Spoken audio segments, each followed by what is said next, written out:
head of service, Dr. Oluwogboyega Oyebade, maintained that journalists must not shy away from their responsibilities and embrace developmental journalism in the reportage. Earlier in her welcome address, Commissioner for Information and Civic Orientation, Mrs. Funke Egbemode, commended the state governor, Mr. Adegboyega Oyetola, for his magnanimity towards the activities of the ministry.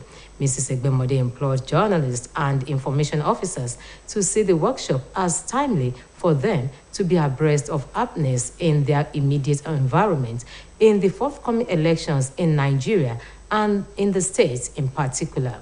At the workshop include the state chairman of NUJ, Comrade Wasiu Ajadishu, chairman House Committee on Information, Honorable Kunle Akonde, Director General OSBC, Mr. Rashid Folaromi, implored members of the Fourth Estate of the realm present at the training session to be proactive and reflect the knowledge garnered at the events for their future endeavors. In the meantime, the state governorship election will be coming up in a few weeks' time.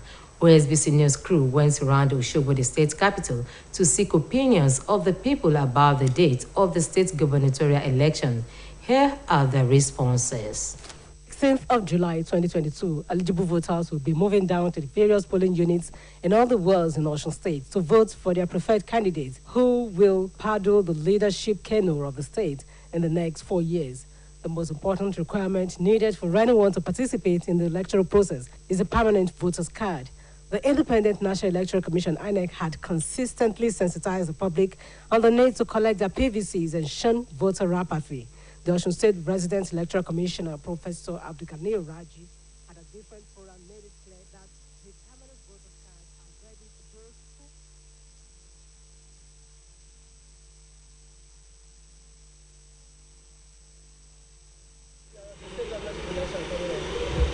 who... I don't know.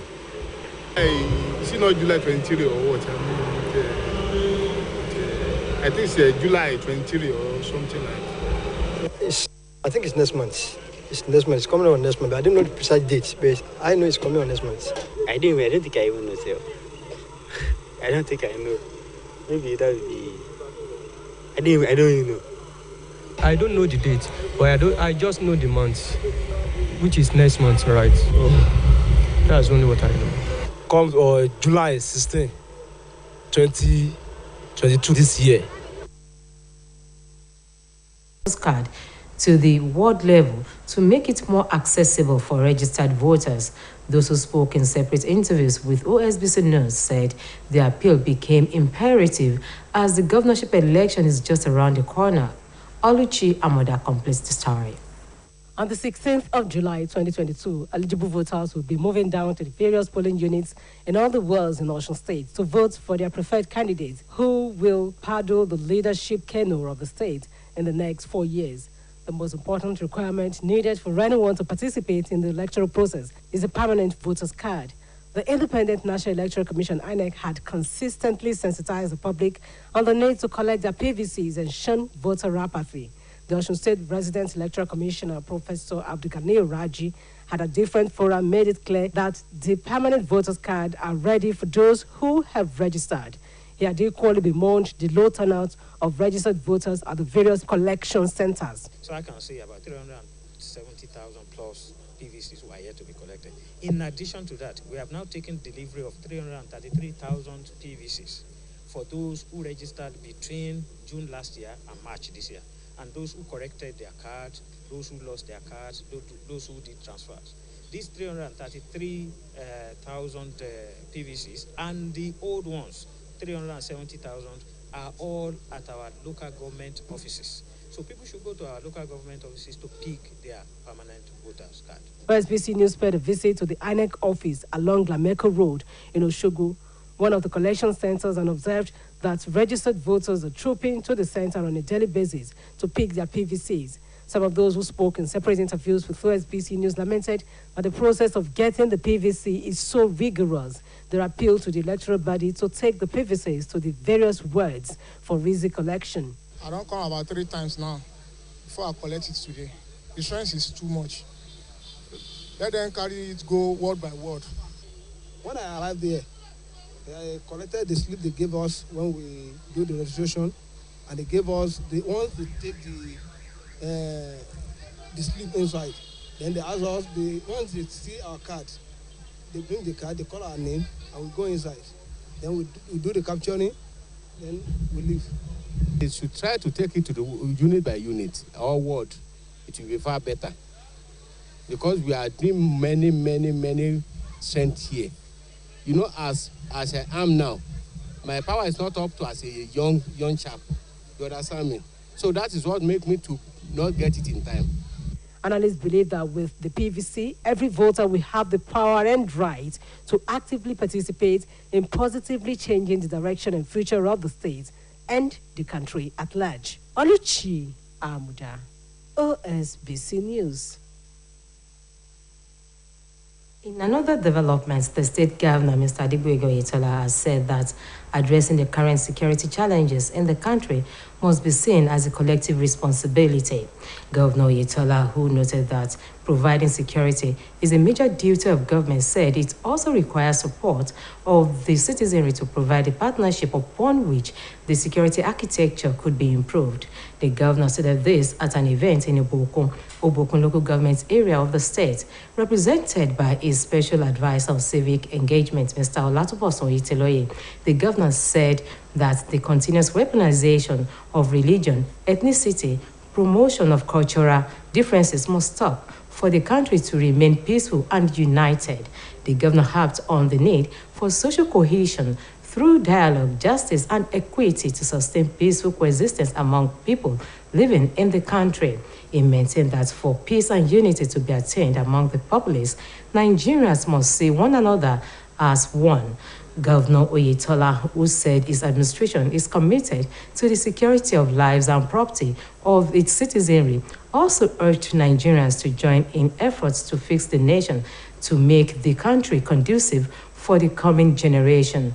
Governor Oyetola also warned residents and citizens of the state to always report suspicious movements to appropriate quarters for continued peaceful coexistence in the state. In the same vein, Speaker of the State House of Assembly, Honorable Timothy Oweye, has emphasized the need for security operatives to redouble their efforts in order to salvage the alarming rates of insecurity in the country. Honorable Oweye said this while decorating the newly elevated police officer attached to him, Mr. Fatai Tijani, who was promoted to the Assistant Superintendent of Police. The Speaker, while decorating the officer, condemned the gruesome attacks ventilated on St. Francis Catholic Church, Owo, in Ondo State, where bemoaned the sad incident, saying the perpetrators would incur the full wrath of law. The 2022 Batch B Stream 1 orientation course of the National Youth Service Corps Osun State Branch holds tomorrow at the Corps Permanent Orientation Camp, Ede. This is contained in a release from the NYSC Directorate Headquarters through the State Coordinator, Mrs. Okwade Fumi. The release also states that the 3-week orientation course for the Batch B Stream 1 Corps members deployed to Osun State for the 1-week mandatory service will commence the registration and verification of prospective Corps members immediately and close on Friday night this week. The release also says that the swearing-in ceremony is slated for next week, Tuesday. In the morning, the ceremony will be presided over by the State Coordinator of the Corps, Mrs. Abdulwahab Olayenka, while the Chief Judge of the State, Honorable Justice Adepele Ojo, will administer the National Pledge and Oath of Allegiance on the prospective Corps members. The management of the scheme thereby solicits the support of the people of the state to accommodate the youth as they have been doing before. And that ends the state news on OSBC TV. Join us at 5 for the evening news. Good afternoon.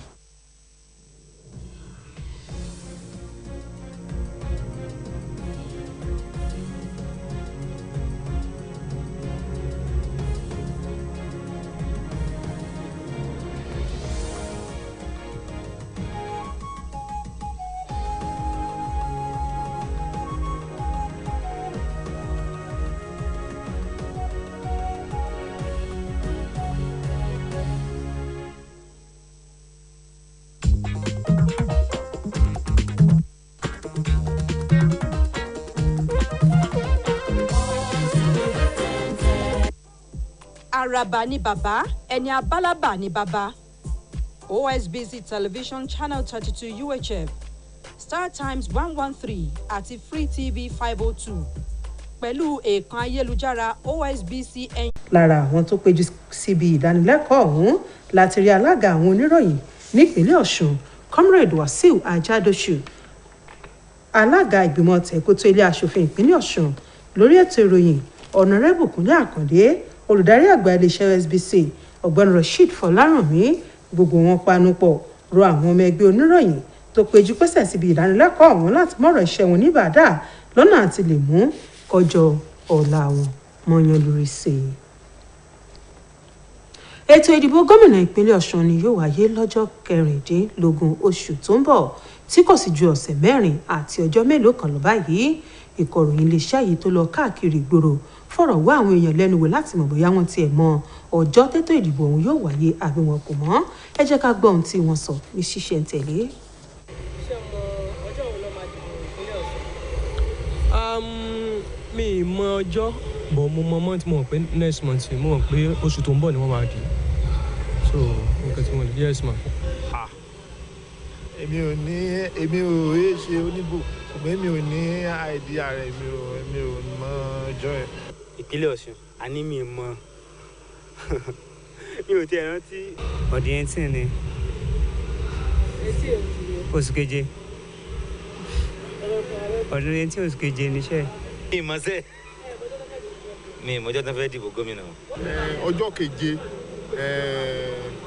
oṣù kẹtàléníogún ọjọ́ oṣù keje ọjọ́ kẹtàlélógún.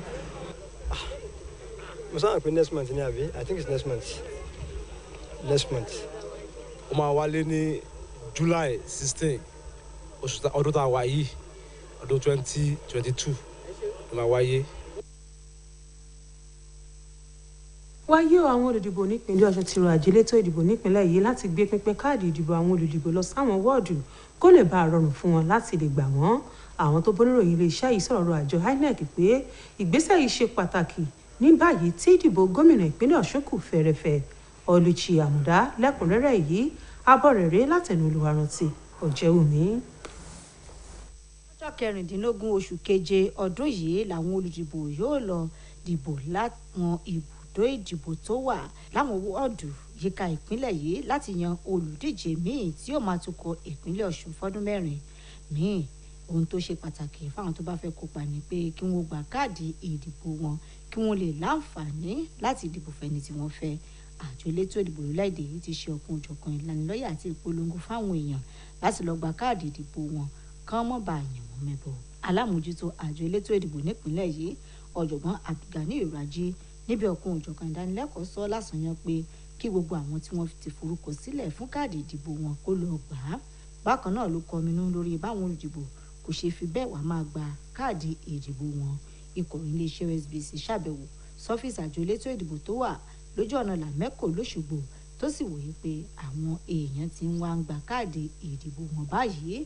Díẹ̀ lára àwọn tó bá ìkọ̀ròyìn iléeṣẹ́ OSBC sọ̀rọ̀ sọ pé kò rọrùn láti rí káàdì ìdìbò wọn gbà lójú ọjọ́. Wọ́n rọ àjọ elétò ìdìbò láti kó káàdì ìdìbò náà lọ sáwọn wọ́ọ̀dù kí ó lè rọrùn fún wọn láti gbà. A ti rí káàdì ìbò àgbà bọ̀ wàhálà yẹn pọ̀ ká tó rí gbà.